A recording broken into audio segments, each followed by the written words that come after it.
பரிசுத்த பிதாவே, ஆசீர்வதிக்கப்பட்ட இந்த காலை இறை வார்த்தைக்காக, அனுதின மன்னாவுக்காக, இந்த தியான பகுதிக்காக வரத்தில் வருகிறோம். இன்றைய வார்த்தையின் மூலமாக ஜனங்கள் நம்முடைய அன்பினால் நிரப்பப்பட ஒப்பு கொடுக்குறோம். இயேசு கிறிஸ்துவின் ஜெபிக்கிறோம் ஜீவனுள்ள பிதாவே, ஆமேன். அல்லேலூயா, அல்லேலூயா, அல்லேலூயா. கலாத்தியர் 5வது அதிகாரத்தில் 22, 23 வசனங்களை வாசிக்கும்போது, அங்கே அப்போஸ்தலனாகிய பவுல் கொரிந்து சபைக்கு அந்த நிருபத்தை எழுதும்போது, முதலான நிருபத்தில் 11 அதிகாரம் முழுவதும் அன்பை பிரதானமாக வச்சு எழுதி, நம்ம அன்புள்ளவர்களாய் வாழணும், கிறிஸ்து நமக்கு பாராட்டின அன்பையும் நாம் பிறர் மீது காட்டுகிற அன்பை குறித்தும் அவர் அந்த அதிகாரம் முழுவதும் எழுதி வைத்தார். இங்கே அதே கலாத்திய சபைக்கு நிருபம் எழுதும்போது, இங்கே ஆவியின் கனி என்று 9 கனி எழுதுகிறார். அதில் பிரதானது அன்பு தான். வாசிக்கலாம். ஆவியின் கனியோ அன்பு, அன்பு, சந்தோஷம், சமாதானம், நீடிய பொறுமை, தயவு, நற்குணம், விசுவாசம், சாந்தம், இச்சையடக்கம். இந்த கனி, இந்த 9 சுவைகள், ஒவ்வொரு சுவாபங்கள், அந்த ஆவியின் கனி என்பது ஆவிக்குரிய வாழ்க்கையில் உண்டாகிற நல்ல பலன்கள், தெய்வீக சுபாவங்கள். அப்போ நல்ல ஒரு பலனுள்ள, நல்ல தெய்வீக சுபாவமுள்ள ஒரு கணிதர் வாழ்வு எதில்? இந்த 9 வகையான ஒரு தெய்வீக சுபாவங்களில் பிரதானது அன்பு தான். அங்கே வலியுறுத்துகிறார். அன்பு தான் முதல்ல தொடங்குகிறது. அப்போது அதை கேட்குற அன்பான கர்த்தருடைய பிள்ளைகளே, விசுவாச, நம்பிக்கை, அன்பை குறித்து 3ம் நிலைத்திருக்கக்கூடியதான். அன்பு தான் பெருசினர். இங்கே 9 ஆவியின் கனிகளை குறித்து சொல்லும்போது, இந்த அன்பை தான் பிரதானமாக முக்கியப்படுத்தி எழுதுகிறார். இந்த கனிகளை குறிப்பிடும் போதும் அது அன்பு தான் மிக முக்கியம். அப்போ இதை கேட்குற அன்பான தேவனுடைய பிள்ளைகள் வாழ்க்கையில், அப்போ தேவ அன்பு எவ்வளவு ஆழமானது அப்படிங்கிறத வலியுறுத்தி, இது ஆவியின் கனிகளில் கொண்டு அங்கே நிருபங்களை எழுதும்போது அந்த அன்பை குறித்து, அன்பே பெரியது என்று சொல்லுகிறார்.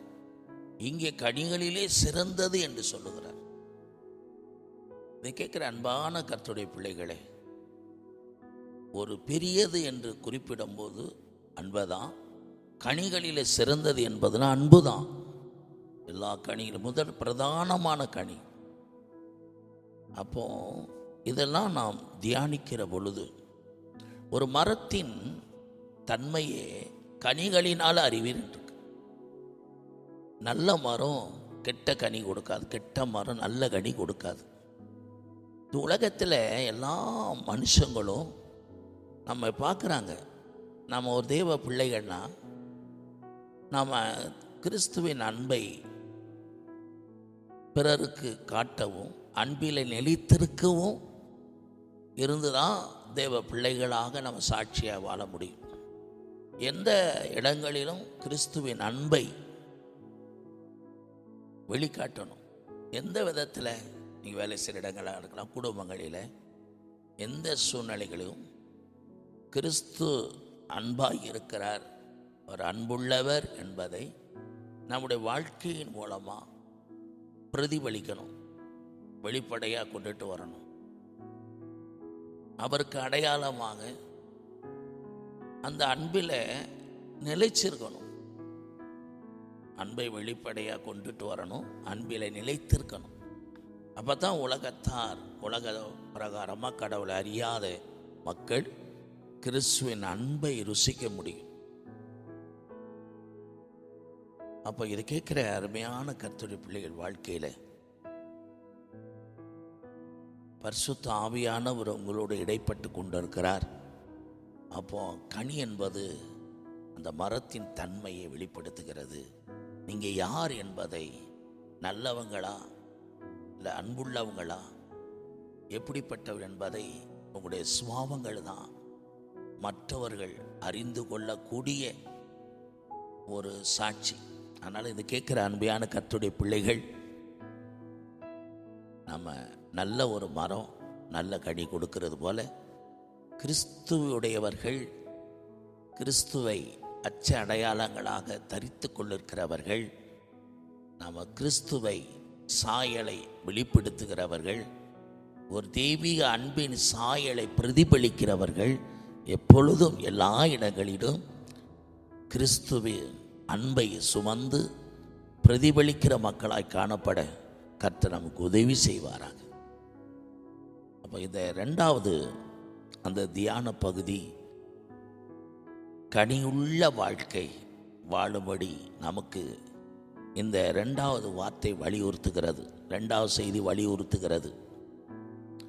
அப்போது நீங்கள் நல்ல மரமாக நல்ல கனி கொடுக்கிறவர்களாக, இந்த கனியை அநேகர் புசிக்கத்தக்கதாக ருசிக்கத்தக்கதாக நம்முடைய ஜீவியத்தை மாறத்தக்கதாக, இந்த அன்பின் நிழலில் இந்த கனியை புசிக்கத்தக்கதாக, இலைகளெல்லாம் மருந்தாக கனிகளெல்லாம் உணவாக மாறட்டும். கர்த்தர் இப்படிப்பட்ட ஒரு தெய்வீக சுபாவங்களினாலே கனிகளினாலே நம்ம நிறைத்து கர்த்தர் நம்மை கனி தேடி வரும் காலத்திலே நற்கனி தருகிற ஒரு மரமாக செடியாக காணப்பட கர்த்தர் நமக்கு உதவி செய்வாராக. இப்பொழுதே கர்த்தர் ஆவி கனிகளினாலே உங்களை நிரப்பி அதில் பிரதான கனியாக அன்பினால் கர்த்தர் நிரப்புவாராக. கர்த்தருடைய ஆவியானவர் இப்பொழுதே அந்த கிறிஸ்துவின் அன்பினாலே நம்ம நிரப்பப்படுவதாக. கர்த்தருடைய ஆவியானவர் உங்கள் கனியுள்ள வாழ்க்கையினாலே நிரப்புவாராக. நீங்கள் வாழ்கிற இடம், வேலை செய்கிற இடங்களில் உங்கள் மூலமாக அநேகர் கிறிஸ்துவை அடையாளம் கண்டுகொள்ள, அவரை அறிகிற அறிவினால் நிரப்பப்பட இப்பொழுதே கிறிஸ்துவின் அன்பினால் நிரப்பப்படுவதாக. பரிசுத்த ஆவி வரும்போது உங்கள் இருதயங்களில் தேவ அன்பு ஊற்றப்படுகிறது. அந்த அன்பு நம்மளை வெட்கப்படுத்த மாட்டாது என்று சொல்லப்பட்டபடி பரிசுத்த ஆவியான மூலமாக அந்த அன்பை பெற்றுக்கொள்ளும்படி கர்த்தர் நமக்கு உதவி செய்வாராக. இயேசு கிறிஸ்துவை ஜெபிக்கிறோம். ஜீவனுள்ள பிதாவே, ஆமென்.